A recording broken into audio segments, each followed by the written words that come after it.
This is StewardShift, a show that gives you the tools you need to get the most of your best resources. Your money, your mind, your body, your time. Welcome back to the StewardShift Show. I'm your host, Troy Levy. Man, I'm excited because today we're talking about a concept that will take most of our finances to the next level. We're talking about investing today, but particularly we're talking about IPOs, initial public offerings, and their role in investing, whether we should be involved in IPOs, whether we should leave them alone. Are these just an additional option to our portfolio? So you really want to tune in. And we have a very special guest today. His name is Paapa Benyarko. Paapa, come on to the forefront, man. We're excited to have you on today, man. Hey, what's going on, Troy? Excited to be here. Yo, so we're talking about IPOs today, and I know that recently, I think it was last week, at least as of this recording, Reddit offered their IPO. Man, tell me a little bit about that. What happened there? I know these things happen like every now and then where there's just like this huge IPO. Yeah, talk to me a little bit about Reddit stuff. Yeah, so I just want to start off with saying I've been investing in the stock market since about 2015. So I've seen a number of companies come on board that's been very exciting. And this last one was Reddit. So if a lot of people have saw, Reddit has went up. They say from the initial public offering, almost 95% as of this recording. I think it's exciting because it's something to think about as we invest, because it's been a number of companies, I can name about 7 over the years, that has dwarfed the S&P 500's returns. But for most let's say financial advisors, they will tell us that stay away from these kind of investments and just be safe and don't touch them. But most of the companies that we like, love, and use IPO'd and are doing very well. So it's just a different conversation right now. Got it. So, there's usually a lot of hype surrounding IPOs. Like we see this in the news whenever one of these larger companies have their IPOs. And it's just, like I said, it's just a lot of hype surrounding it. So with all that hype, do you think that IPOs are generally considered a good investment? Just your opinion. Well, I would say it's everything has characteristics, right? Like no one size fits all for anything. So it has to have great characteristics. Number one, a great founder or CEO. When you think about Mark Zuckerberg, when you think about Jeff Bezos, when you think about maybe even Elon Musk, despite how you might feel about them personally, they know how to run a company as far as driving up revenue and pleasing their shareholders. So I even got some stacks that I would love to share with your viewers if you don't mind. So Amazon, right, since its IPO has made, over 181,000% from its IPO to December 31st of last year. That's a return versus the S&P, which has done 9,000%. Or you can go to Facebook, that came out May 2012. Since they came out, they've returned a whopping 640% since its IPO versus the S&P 500 that's done 300%. Or you can even go to, let's say, Tesla, who came out in 2010. They've returned 20,000% since their initial IPO versus the S&P 500, which has done a mere 425%. So when you see like these differences in return amounts, that's the difference between you having a comfortable retirement or you struggling later on in life. And a lot of times it's like 7 stocks. Right now they have something called the Magnificent Seven, right? And it's these 7 stocks that's driving really the whole stock market.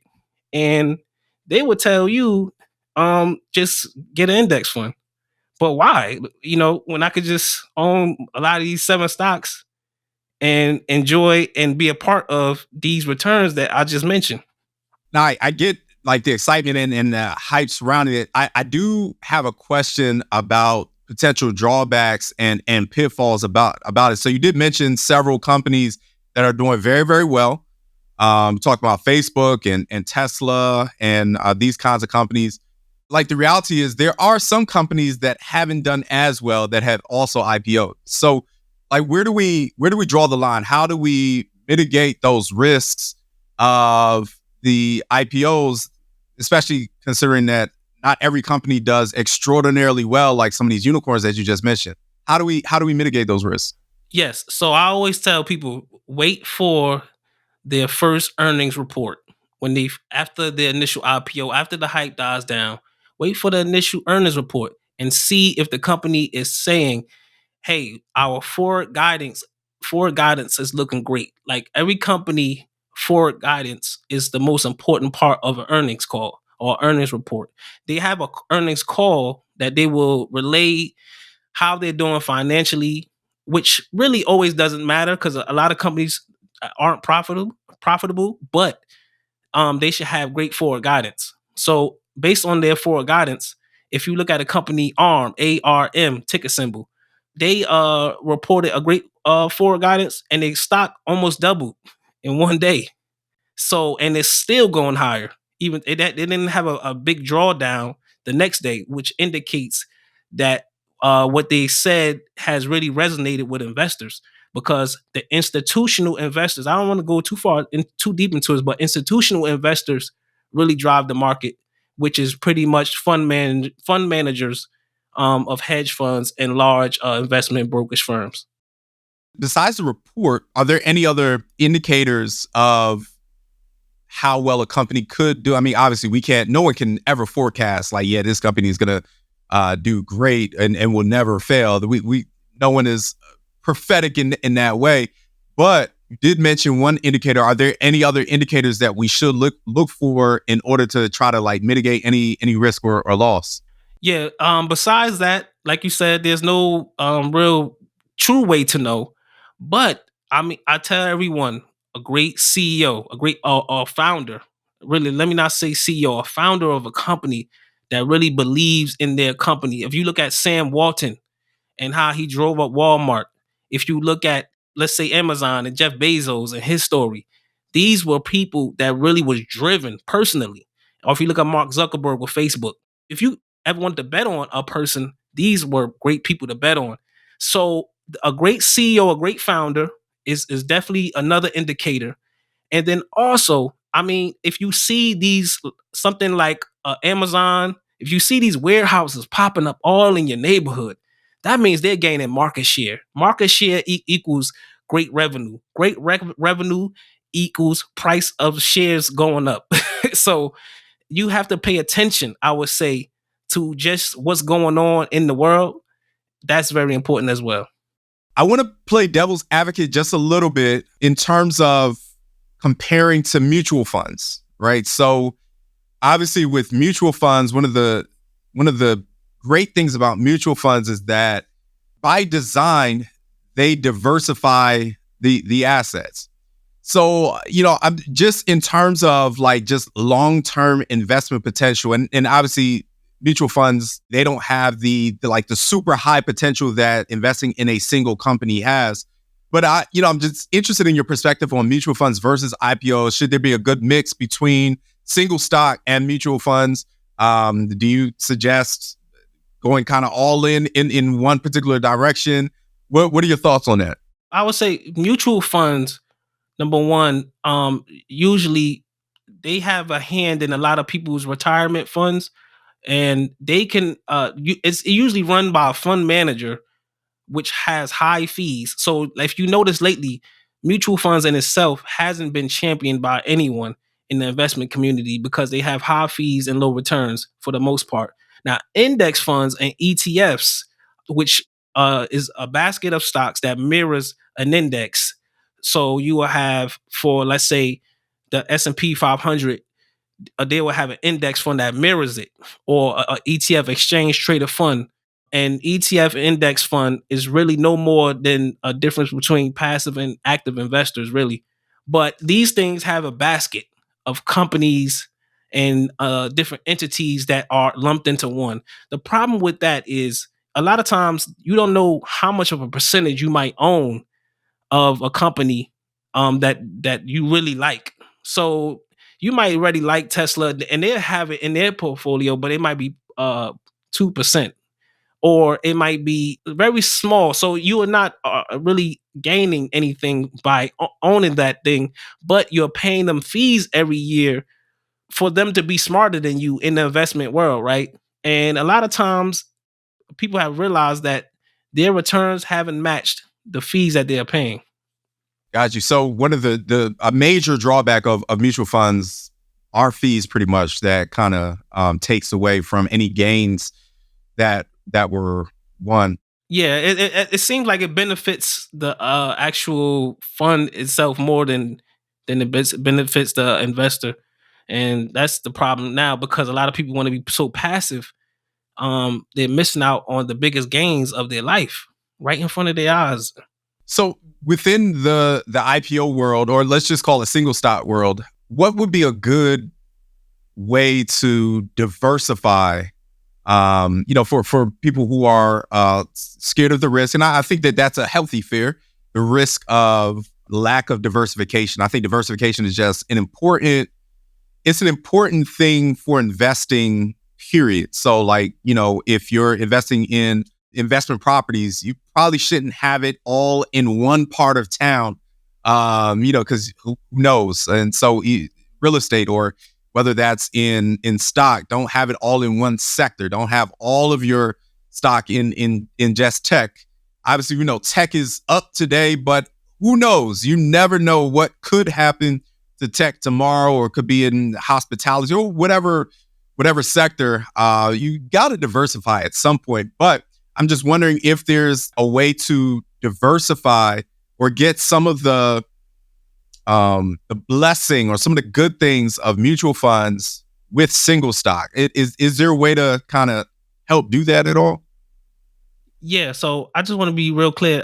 Mutual funds are pretty much they are taking single stocks too, and basically it's just a notion that they are smarter than you, and so they're going to put this basket of stocks together, but they what they are putting everything in it is individual stocks. Or sometimes if you get a certain mutual funds, they can pull from commodities, right? Which is something totally different. This is probably something you never heard before from someone. I'm a financial coach, so I can speak like this. There's really no such thing as a diversifying in the stock market. And I say this because if the S&P 500 drops, there's no stock that's safe. I don't care if you decided you're going to put a little bit in healthcare, a little bit in technology, a little bit in consumer staples, a little bit in industrials.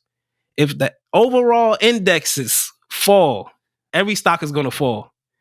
But the point of investing in the stock market is to get in the best sector and companies within a sector at that given period of time.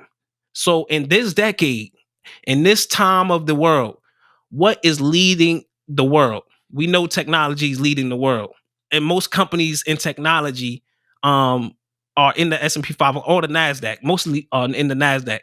So if you are in technology, which is mostly in the Nasdaq, you want to be in the best companies that offer, because when the stock market falls, it's going to take everything down.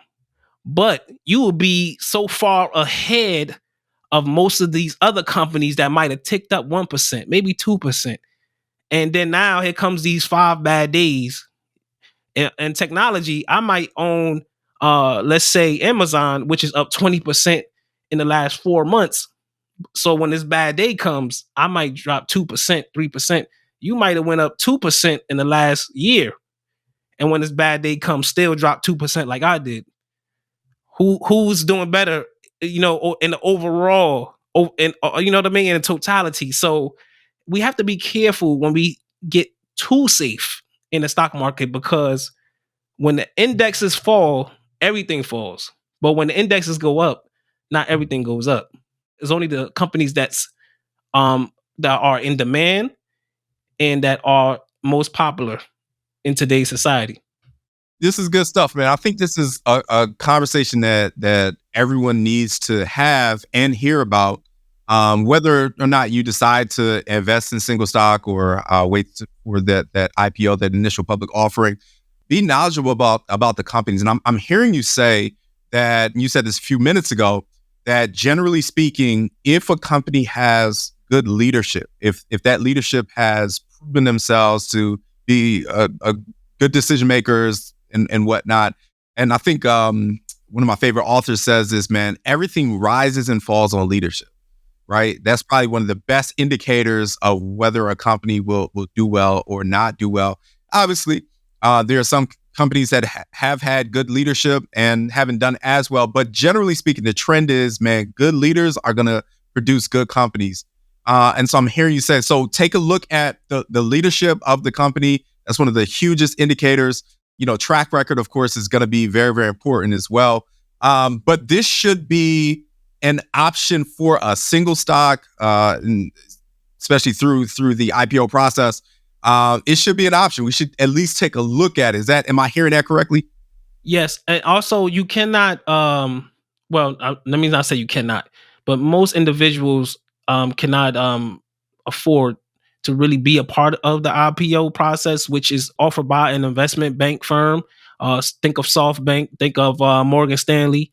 These banks, which are investment banks, offer these initial public offerings to the stock market. Initial investors will usually get their money on the first day of trading, and you will see like around 12 o'clock or so, the stock will actually start trading within your TD Ameritrade account, which is going to be Charles Schwab, and also Robinhood and whatever else you might your brokerage account might be on.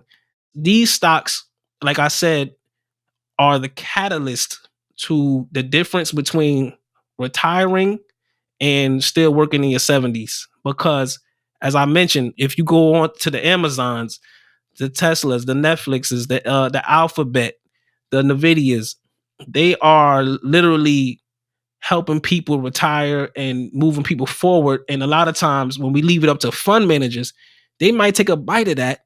And by law, I think they have to diversify so much that you can't really benefit from these companies like if you was to take it upon yourself to do the homework, to do some knowledge seeking, and to really like bet on yourself and diversify. But I look at diversifying as I'm investing in real estate.